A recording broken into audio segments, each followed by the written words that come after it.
Европейската централна банка е институция с единствени по рода си характеристики, сред които и тази, че правомощията й обхващат територия, която се простира извън границите на конкретна държава.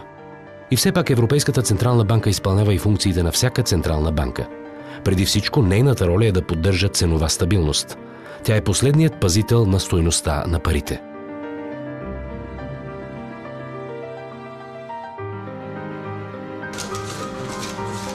Парите в нашите джобове са обикновена хартия или метал, но когато една валута се ползва с общественото доверие, действителната стойност на банкнотите и монетите е без значение. Тяхната стойност проистича единствено от възприемането им като разменно средство. Това обаче не винаги е било така.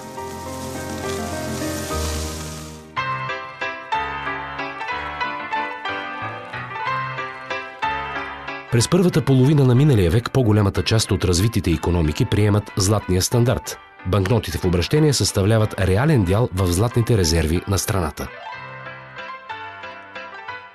Теоретично винаги може да се поиска от някоя централна банка да обмени банкнота срещу стойността й в злато. Следователно, задачата на Централната банка е да гарантира поддържането на достатъчен златен резерв за обезпечение на валутата в обращение.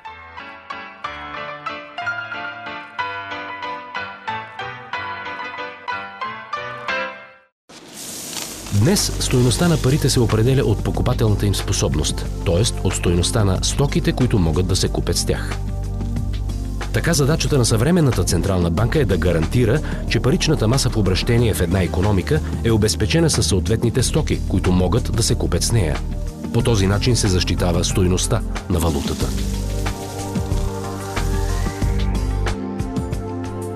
Съвременната икономическа система обаче е доста сложна и Европейската централна банка, подобно на други централни банки, е ангажирана с широк кръг дейности, за да гарантира функционирането на системата. Европейската централна банка определя и провежда паричната политика в еврозоната, емитира банкноти, извършва операции на валутните пазари, продава и купува валута, когато намери това за необходимо, съхранява и управлява валутните резерви. Тя също допринася за осигуряване на достатъчна стабилност и надежност на кредитните институции и запазване на устойчивостта на цялата финансова система.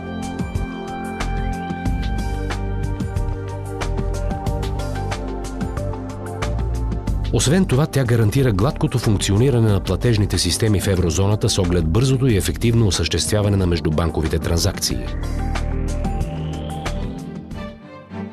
Европейската централна банка извършва тези дейности в тясно сътрудничество с националните централни банки от еврозоната. Заедно те образуват така наречената евросистема.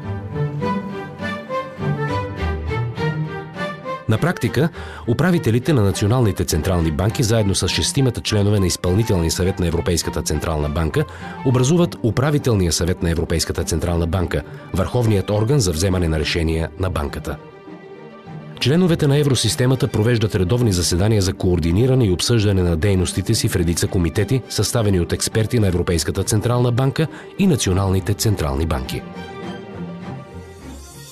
Националните централни банки притежават също дялове от капитала на Европейската централна банка. Дяловете се разпределят според броя на населението и брутния вътрешен продукт на всяка страна. Това обаче не означава, че по-големите държави членки имат по-голяма тежест в решенията на Европейската централна банка в сравнение с малките държави. В действителност, Европейската централна банка е наднационална институция.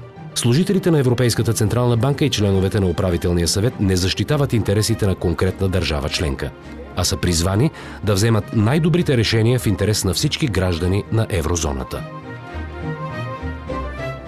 Никога досега не е съществувала единна централна банка, която да отговаря за толкова обширна зона, включваща различни държави с различни традиции. Въпреки това, еврото е реалност и цените в еврозоната остават стабилни съгласно изискванията на договора за Европейския съюз.